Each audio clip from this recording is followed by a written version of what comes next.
ত্রয়োদশ জাতীয় সংসদ নির্বাচনের দিনক্ষণ এখনো চূড়ান্ত হয়নি। এরই মধ্যে পার্বত্য জেলা বান্দরবানে বিএনপির হাফ ডজন মনোনয়ন প্রত্যাশী থাকলেও কেন্দ্রের সিদ্ধান্ত মেনে নিয়ে একত্রে কাজ করার প্রতিশ্রুতি সবার। মনোনয়ন প্রত্যাশী তালিকার শীর্ষে আছেন জেলা বিএনপির সভাপতি রাজপুত্র সাচিং প্রুজেরি, সাবেক সভাপতি মেমাচিং। আলোচনায় পিছিয়ে নেই মোহাম্মদ জাবেদ রেজা ও উম্মে কুলসুম লিনাও। সকলের আস্থাভাজনের ঠিকানা হলো সাচিং প্রুজেরি। ধানের শীষ পেলে তার বিজয় সুনিশ্চিত। ধানের শীষ মার্কায় এখানে যাকে উপযুক্ত মনে করবেন মনোনীত করবেন। আমরা সকলে ঐক্যবদ্ধ হয়ে আগামীতেও ধানের শীষের জন্য কাজ করে যাব। জনসমর্থন থাকা সত্ত্বেও আমরা অন্তর্কুণ্ডলের কারণে বারে বারে আমরা হেরেছি। আশাবাদী আমি এটা নিরসন করতে পারবো এবং বিপুল ভোটের ব্যবধানে আমরা ধানের শীষ প্রতীকে নির্বাচিত করব।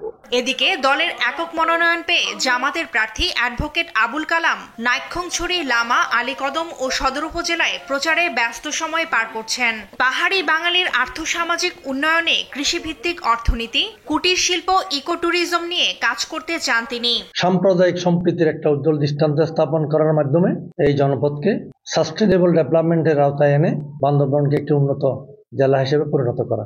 বান্দরবানে বড় দুই দল ছাপিয়ে আলোচনায় রয়েছে আঞ্চলিক দল জনসংহতি সমিতি। স্থানীয়দের মতে জেএসএস নির্বাচন করলে রুমা, রোয়াংছড়ি ও থানচি সহ ক্ষুদ্র নৃগোষ্ঠী ভোটের বেশ কিছু অংশ তাদের বাক্সে যাবে। নির্বাচনকে জনসংহতি সমিতি আন্দোলনের অংশ হিসেবে মনে করে আমাকে যদি পার্টি নমিনেশন দেয়, আমি অবশ্যই নির্বাচনে জনগণের মুখোমুখি হবার চেষ্টা করব। নির্বাচনে ইসলামী আন্দোলনের প্রার্থীর নাম ঘোষণা করেছে কেন্দ্র। পাহাড়ি বাঙালির সমান অধিকার নিয়ে কাজ করতে চান দলটির প্রার্থী। সাম্য, মানুষ মর্যাদা, ন্যায় বিচার এটা প্রতিষ্ঠা করব এবং এখানে পাহাড়ি বাঙালির সবার সম অধিকার যাতে থাকে সেটা প্রতিষ্ঠা করব। এদিকে জাতীয় নাগরিক পার্টি নির্বাচনী মাঠে কাজ শুরু না করলেও দল গোছাতে ব্যস্ত সময় পার করছেন। আমরা প্রথমে জেলা সমন্বয় কমিটি দিয়েছি, এখন উপজেলা কমিটিগুলো গঠন করা হচ্ছে, এরপরে পর্যায়ক্রমিকভাবে ইউনিয়ন এবং ওয়ার্ড ভিত্তিক কমিটিগুলো দেওয়া হবে।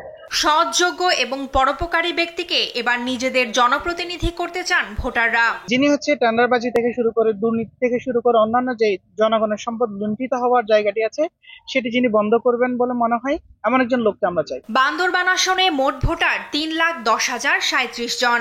1991 সাল থেকে টানা 6 বার এই আসন ছিল আওয়ামী লীগের দখলে। এবার কার কবজায় যায় আসনটি সেটি এখন দেখার বিষয়। ফারজানা আফরোজ টুম্পা, নিউজ ডেস্ক, দেশ টিভি।